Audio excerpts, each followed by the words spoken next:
What's up, YouTube? 2019 Toyota Tacoma, 3rd gen. How to reset the maintenance required light. Let me show you the message.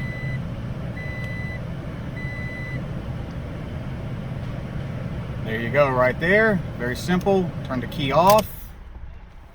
Now, while the key is off, you're going to hold your trip odometer button. Let me see if I can get my phone to rest right here.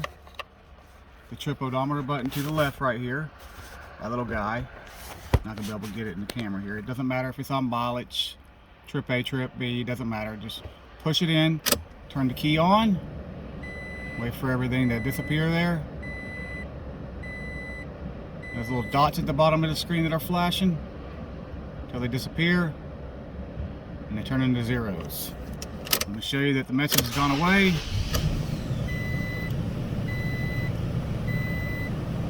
Some of your older models, you had to have it on trip A or mileage on some of them too. This one doesn't matter, so put it back on the mileage because that's where it was at when the customer brought it in. So that's simple, y'all. Anyways, I hope y'all like this video. Y'all subscribe, check like, have a good day.